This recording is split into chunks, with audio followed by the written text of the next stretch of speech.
our first guest of the evening here is welterweight Ben Egli. Ben, how are we feeling tonight, brother?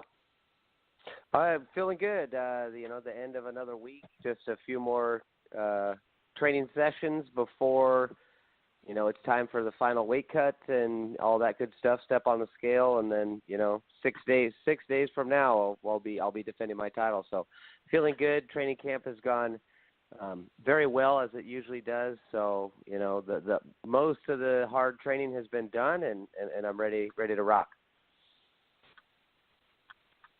Can't wait, man. Can't wait. I know we got your buddy Mike hit me up as soon as as soon as the fight got signed. He was like, dude, you gotta have Ben back on, man. You gotta have Ben back. I'm like, I'm gonna get him on. Relax.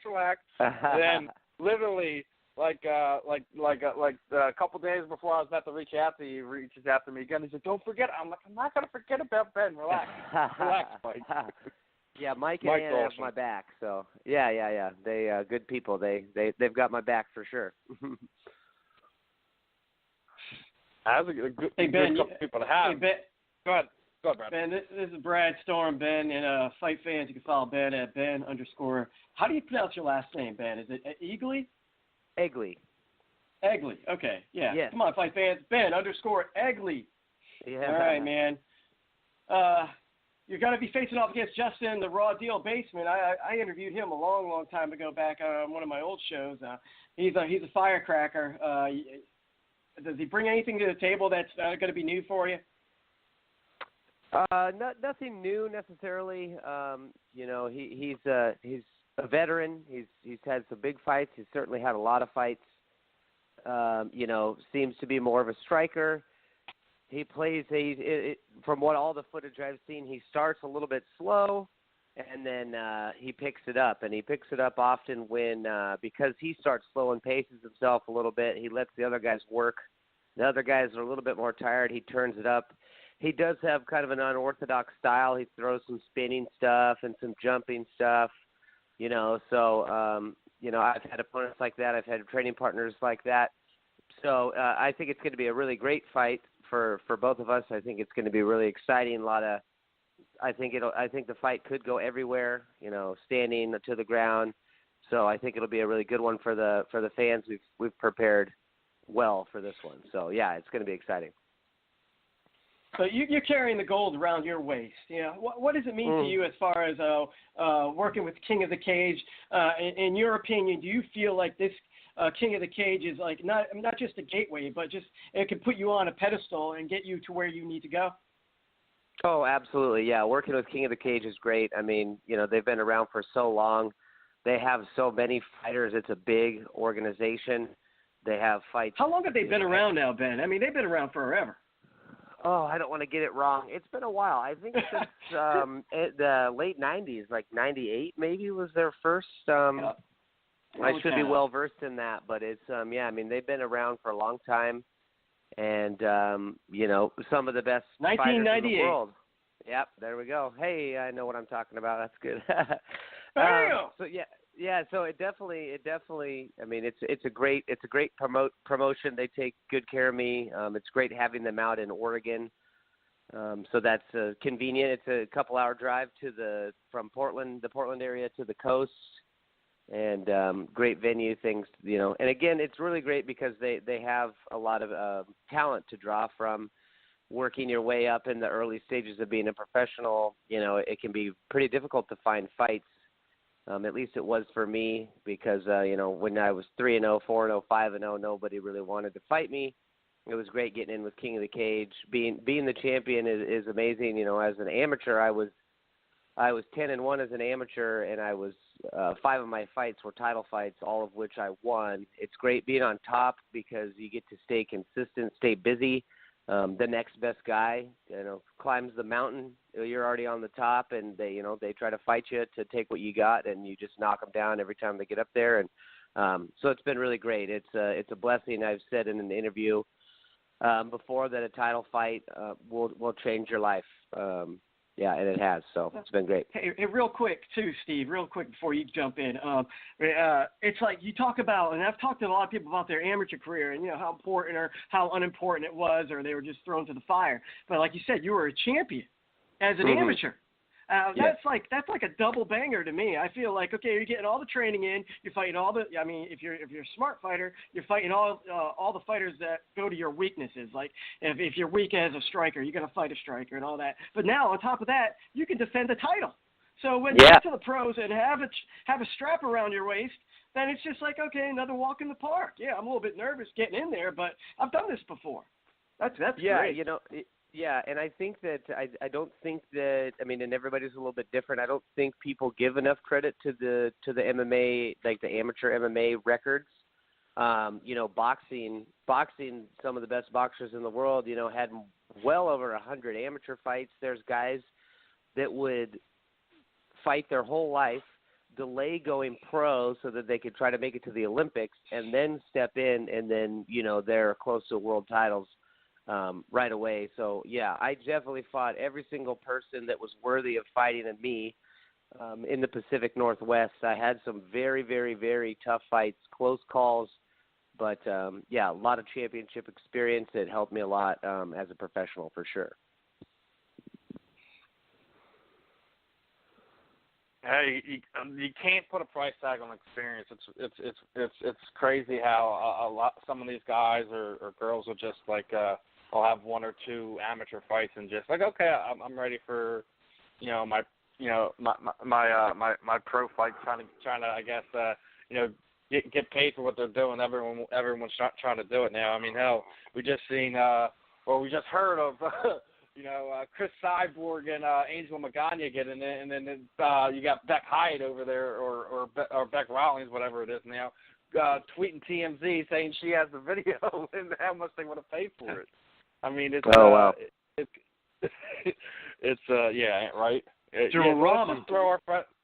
Let's just throw our friend on the bus and just try to make some money off it. That's just crazy. Is that just me? It is a little crazy. If your friend just got into an altercation with another fighter, would you be going to TMZ and saying, "Hey, you want to buy this video off me"? Yeah, I'd be going to Inquirer. Yeah. Yeah. What are you gonna do? It's the craziness of MMA at times. It's just wild stuff happens from time to time. Yes. And speaking of wild stuff happening, how do you see this fight playing out for you, Ben? I mean, somebody who obviously knows somewhat about, know how your skill set is, how he goes about it. In your head, what do you see? I'm not telling you, play out the fight. Do you see your hand being raised? Do you see it being a tough fight?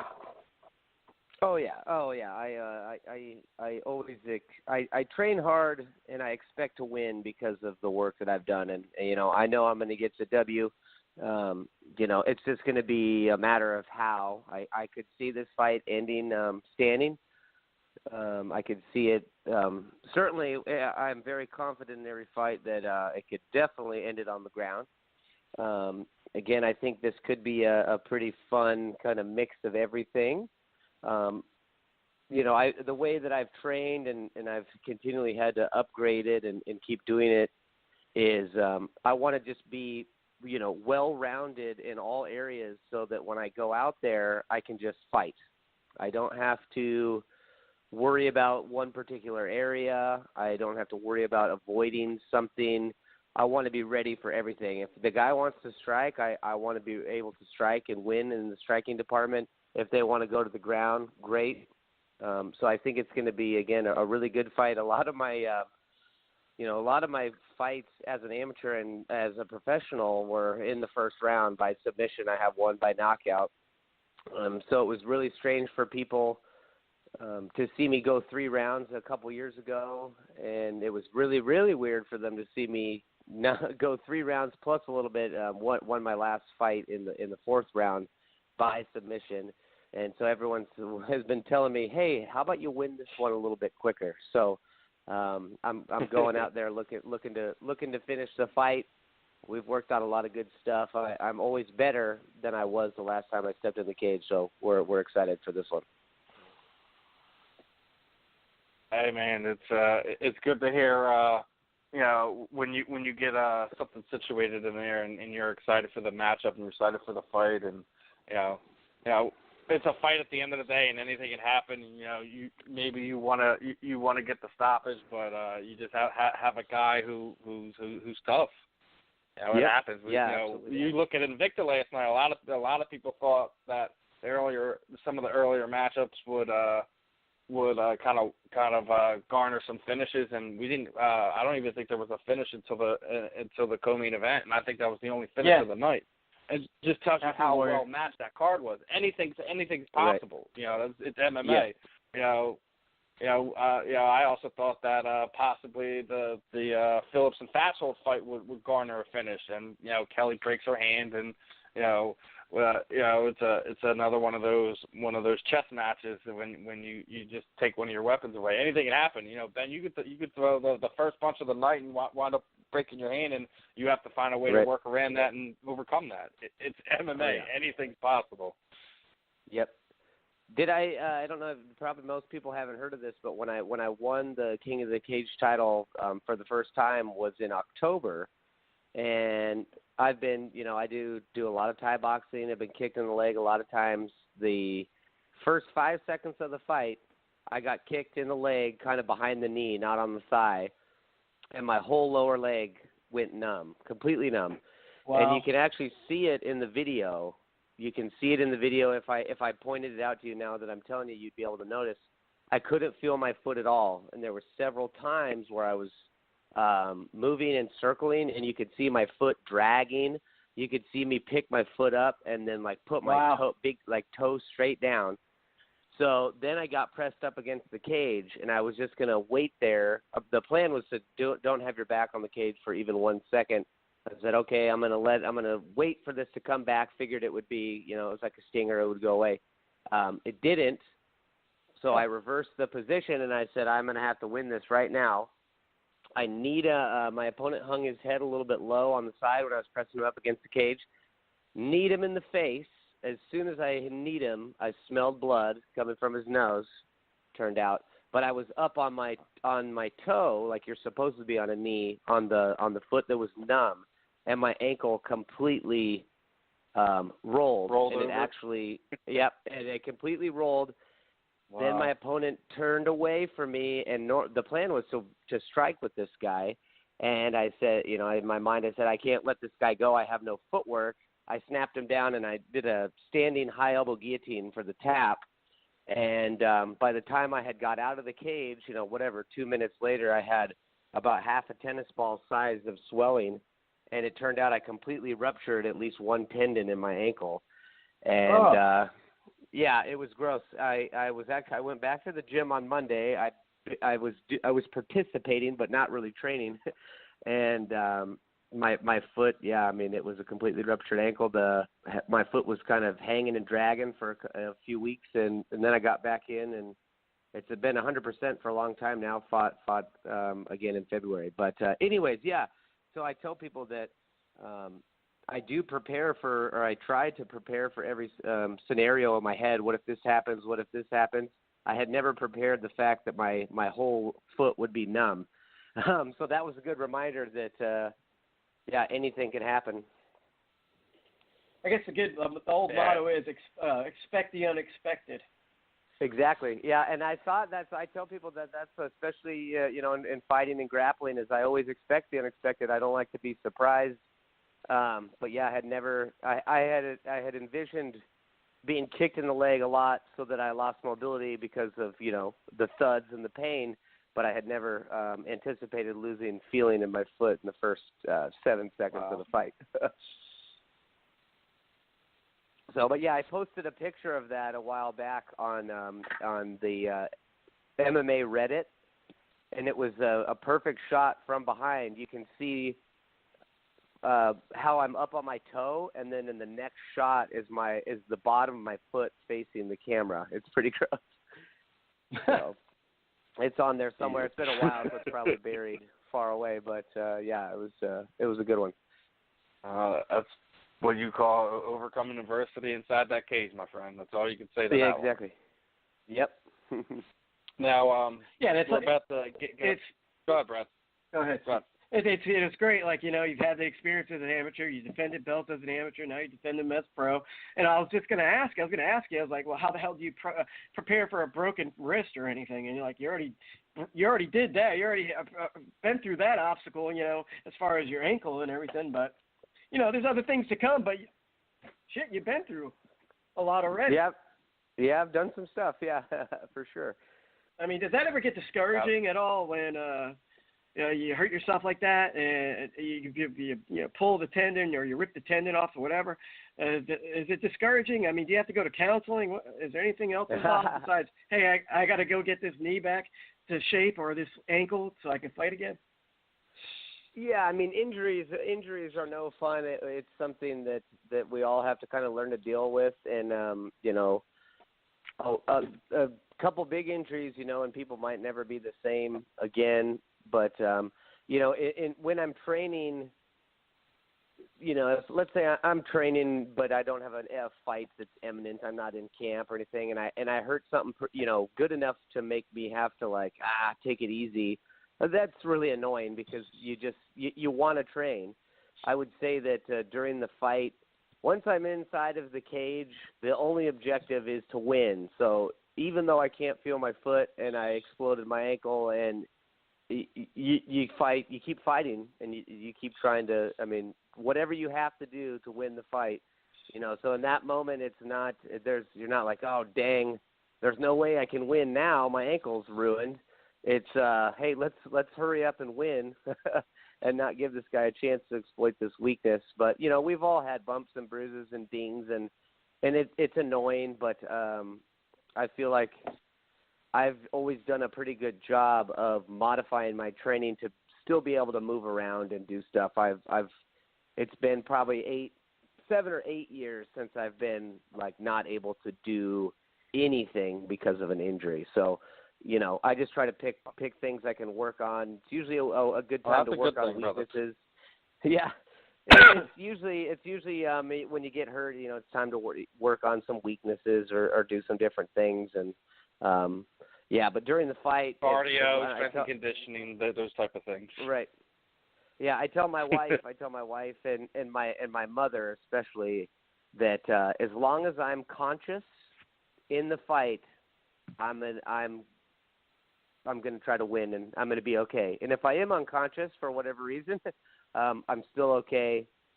Probably meant I lost though, but I'm gonna fight until the end.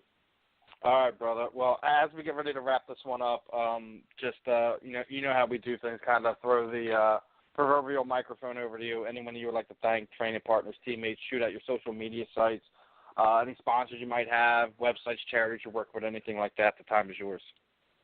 Well, thank you. I appreciate it very much. It's always a good chance to be able to talk MMA. A lot of people to thank. Gracie Technics, Burt Camp, Dethrone. They've been there with me since the beginning. Lana's Egg Whites, Wind Supply, Tigard, Civic Tap Room. My buddy's great place out there in downtown Portland. Great location. Max Muscle Tualatin. There's probably a bunch more. Again, check me out. I'm really pushing. If I'm really being honest, my Instagram is the best way to follow me. I post so much stuff on there. I feel like the content's pretty good. It's mostly obviously fighting and strength and conditioning and things like that. But it's a lot of about my life. And that one again is at Ben_Egli, the same as my Twitter. The one that I've really been working hard on since about 5-6 months ago is my YouTube channel. My YouTube channel is just my name, Ben Egli, nothing fancy. It's mostly, it's basically all just jiu-jitsu videos. A lot of it is going to be jiu-jitsu moves that work, like I say, on the mat, in the cage, and on the street. I should be hitting 100,000 subscribers here probably in a week or so. But if you guys want some instructional videos, my YouTube channel, Ben Egli, check it out. Please subscribe if you like the videos. So, that's kind of what I got going on.